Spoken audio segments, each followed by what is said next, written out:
Mi nombre es Giovanni Silva, soy venezolano. Llegué a los Estados Unidos hace unos meses con mi hijo de 15 años.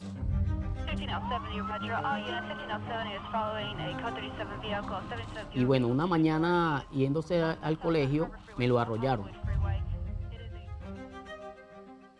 La persona que arrolló a mi hijo no se hizo cargo del caso, y en ese momento tuve que dirigirme al abogado Jared Spinger. Hi, this is Jared speaking. Él me atendió muy amablemente. Él me explicó el caso, que a pesar de que yo no tenía un estatus migratorio, yo igual tenía derechos como una persona residente. Gracias a Dios y al doctor Jared Spinger, el caso fue muy favorable, por lo cual me siento muy agradecido.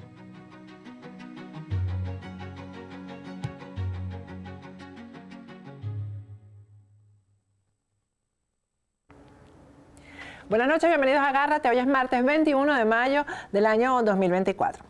A lo mejor tú eres una de estas personas que yo voy a describir. Tienes un permiso de trabajo temporal aquí en Estados Unidos y estás sin estatus migratorio y sin opción a un estatus migratorio. A lo mejor estás trabajando pero ganando muy poco por la hora de trabajo. Bueno, hay una oportunidad que no te puedes perder. Hay una empresa aquí en Estados Unidos que está patrocinando la certificación laboral para personas que quieran trabajar en esa empresa y para personas que estén capacitadas para trabajar en esa empresa. El trabajo es en el área de la construcción y te van a pagar más de $20 la hora, cosa que es muy buena. Ellos van, te repito, a patrocinarte la certificación laboral, y la certificación laboral te lleva muy rápido a una residencia permanente aquí en Estados Unidos. Pero todos los detalles de esto los tienen nuestros aliados de UCIA Legal. Escríbeles al número de WhatsApp que está en pantalla, pide tu primera cita que va a ser totalmente gratis y pregúntales todo acerca de esta gran oportunidad.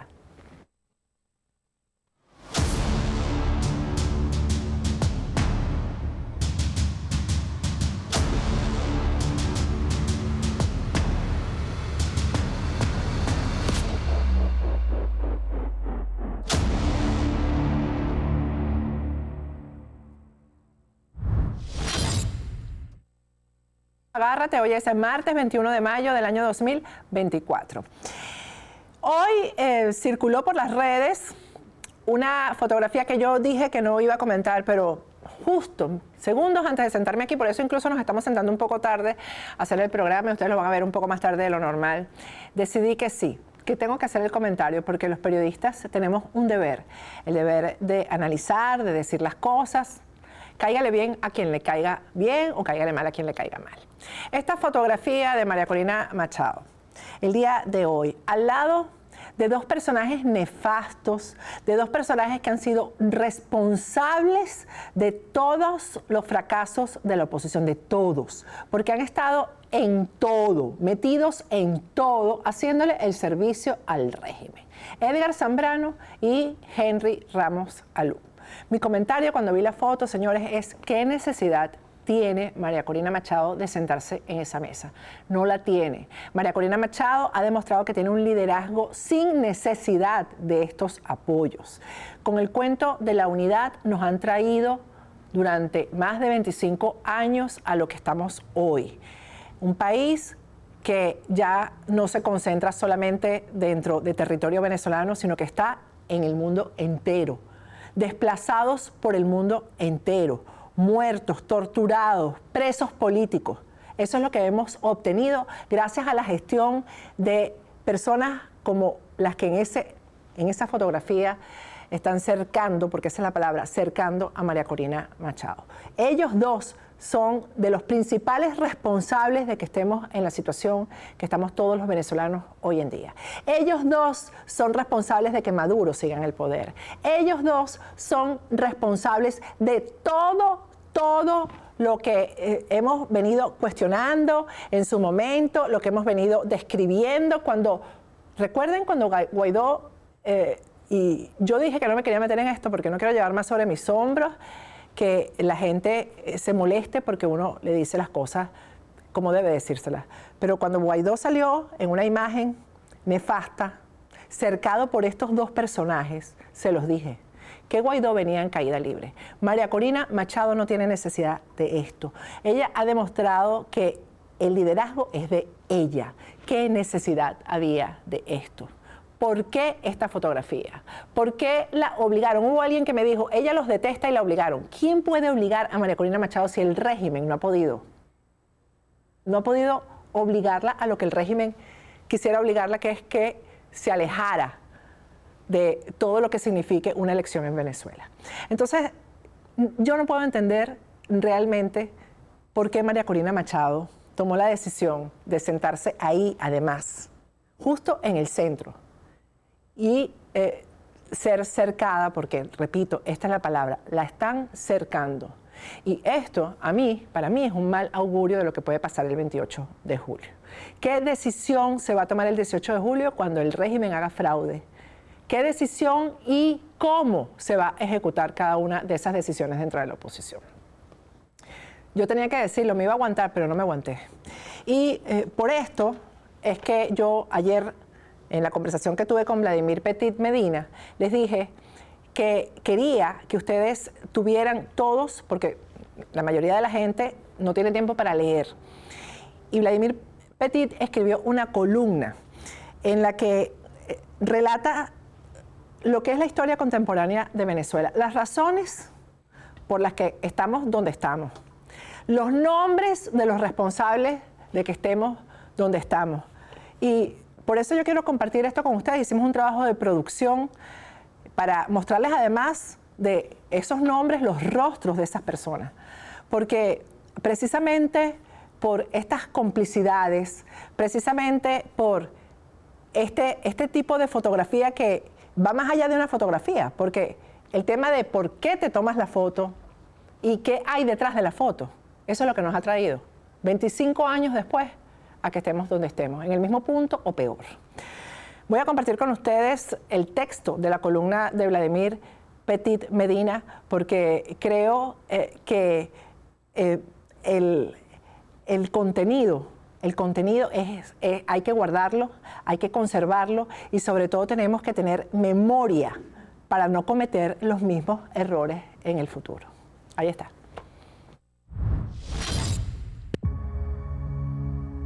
La verdadera historia de la venta de Globovisión y sus coletazos. Columna escrita por Vladimir Petit Medina.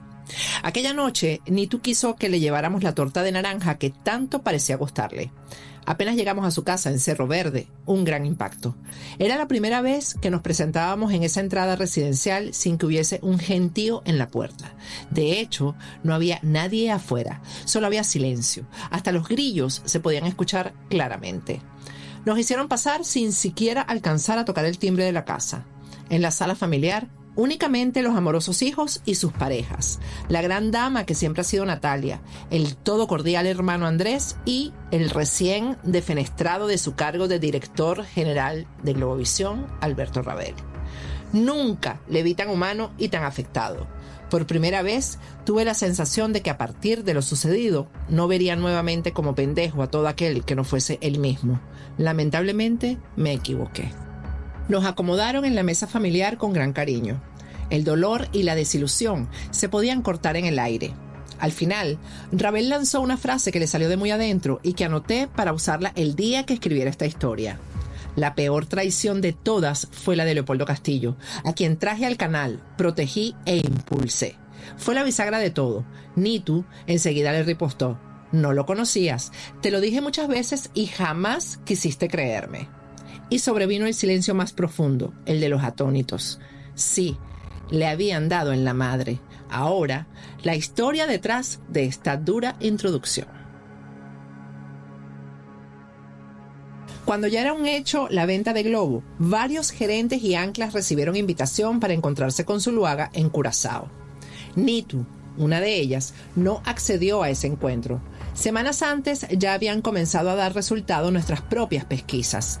El interés del régimen en la adquisición se había planteado a través de Gorrín, mano derecha del anillo presidencial, quien logró cuadrar la operación a través de uno de sus aliados de entonces, el ex banquero Juan Domingo Cordero.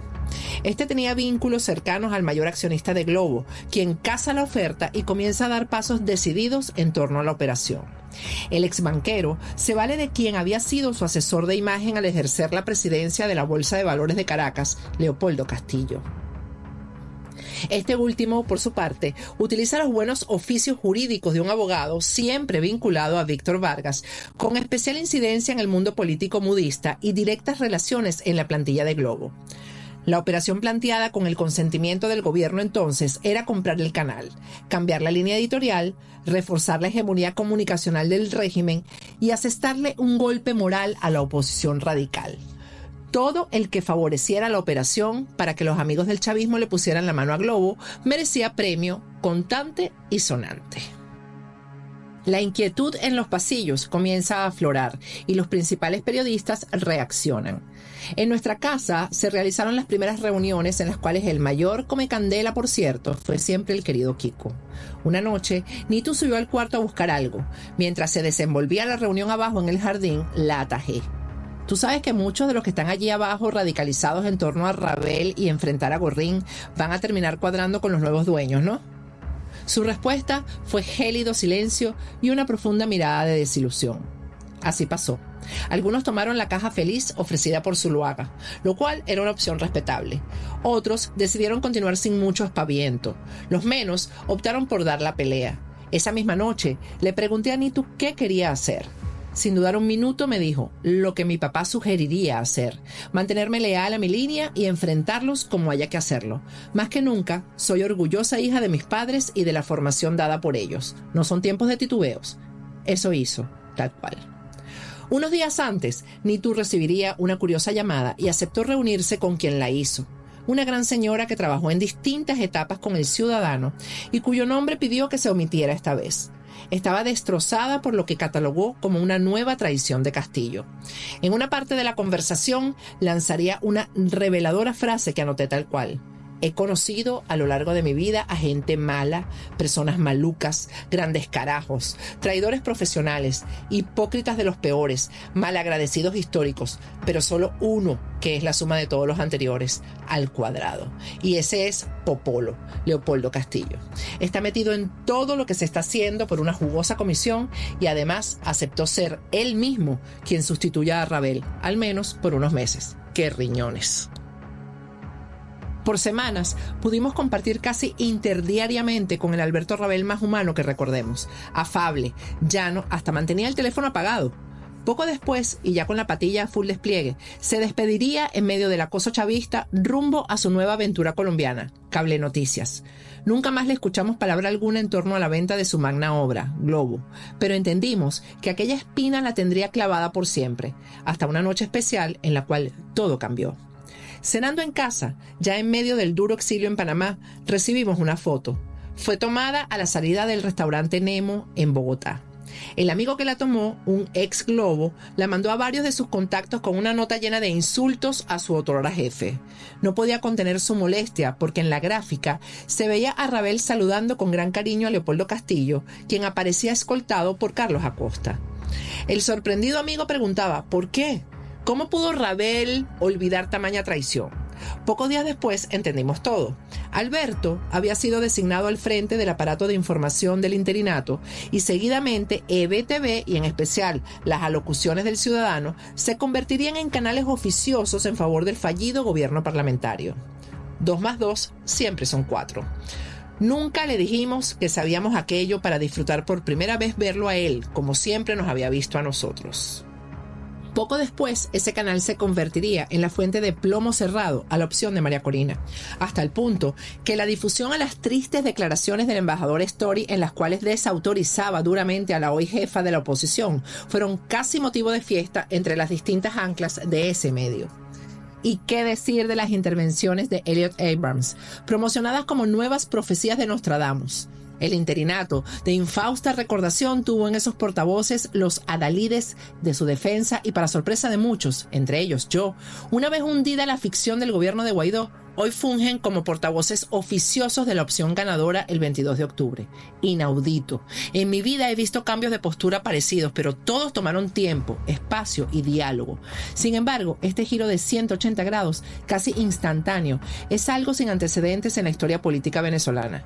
De paso, aceptar las bondades de ese cambio sin reservas, por otra parte, además de una ingenuidad mayúscula, es pésima prédica política. Tan mala como tratar cual leproso al disidente leal aunque crítico, mientras se premia el acercamiento de quienes vienen sistemáticamente dando tumbos, como en el caso de la historia reseñada.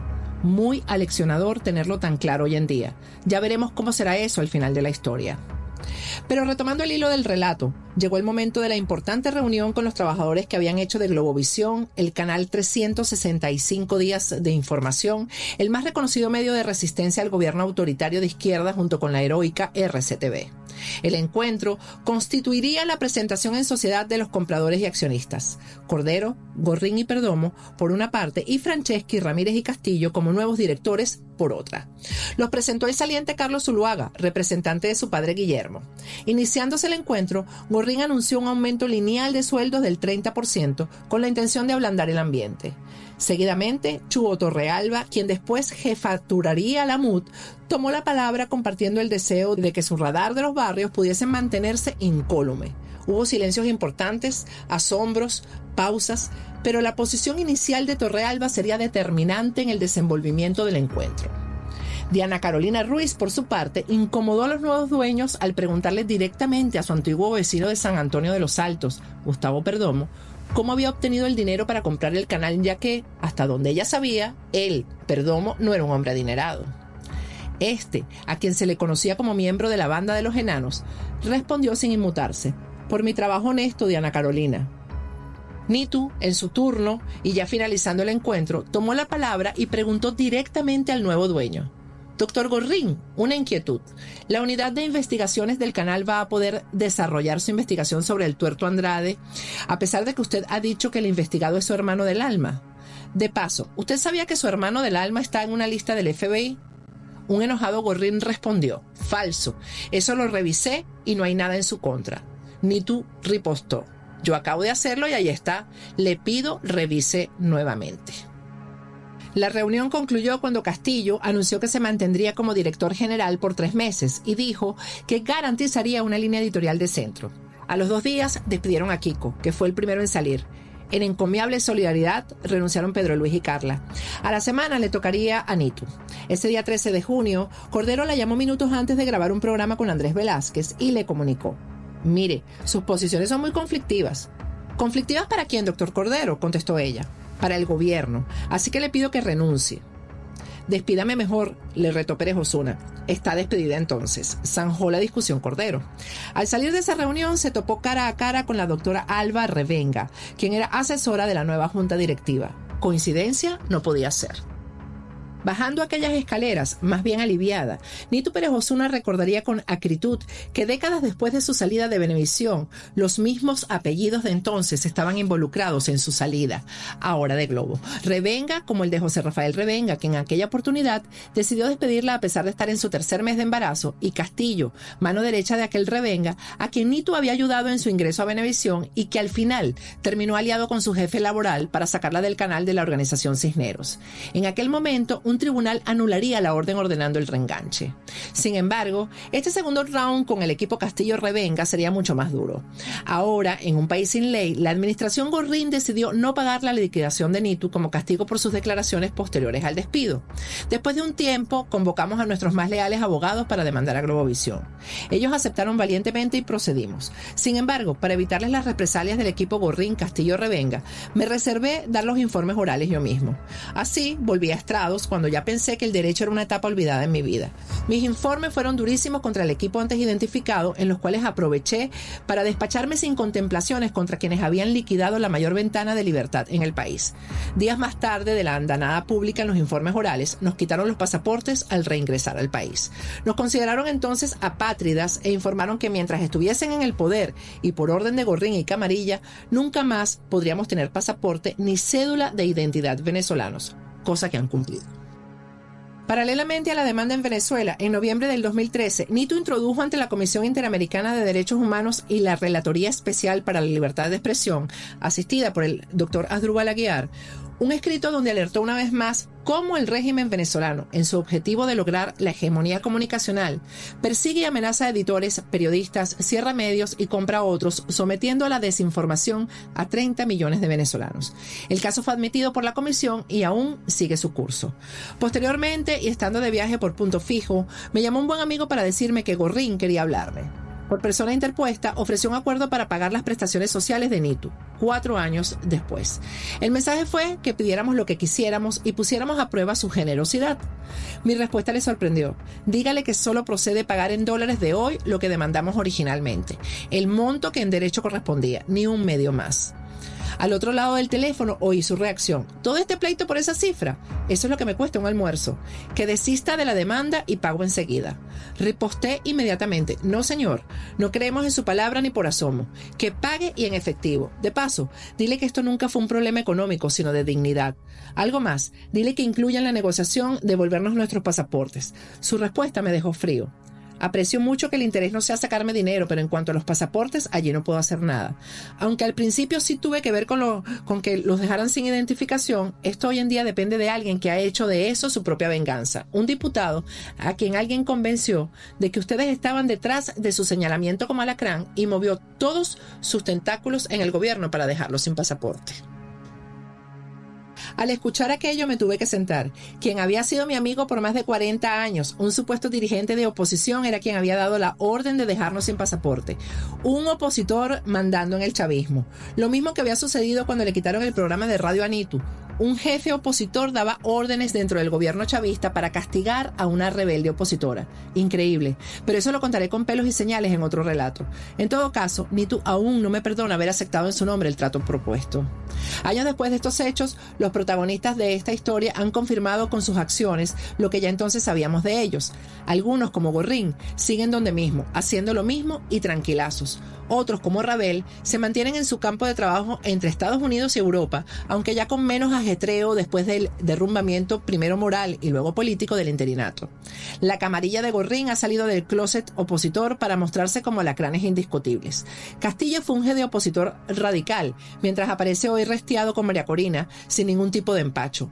Barbaridad de cara de tabla. Y Globovisión no la ve nadie, y quien la ve no le cree, y quien se deja entrevistar allí no da pie con bola en la calle, aunque después le pegue el pecho a una taquilla muy generosa. Pero lo más importante es que, como otros dignos ex Globo, la copellanita Nitu se jugó la profesión y hasta la nacionalidad por ser consecuente con la memoria de su padre, su ideario demócrata cristiano y principios profesionales, y aún hoy se mantiene sin dar tregua ni bajar la cabeza. Para ello, además, no ha necesitado migrar de un apoyo político a otro. Por el contrario, se ha mantenido imperturbable en su misma trinchera, aunque sin gozar de la consideración conferida a los advenedizos. Como siempre, lo que escribo en estos relatos es aquello de lo cual tengo evidencia que lo respalde. Pero créame, querido lector, que tan solo escribirlo es duro, porque de aquí partirían muchos ejemplos que retratan cómo el chavismo ha socavado las bases morales de la República hasta instaurar un régimen de perversión total. Y no solo en el seno de sus propias filas, por cierto, pero eso es otra historia.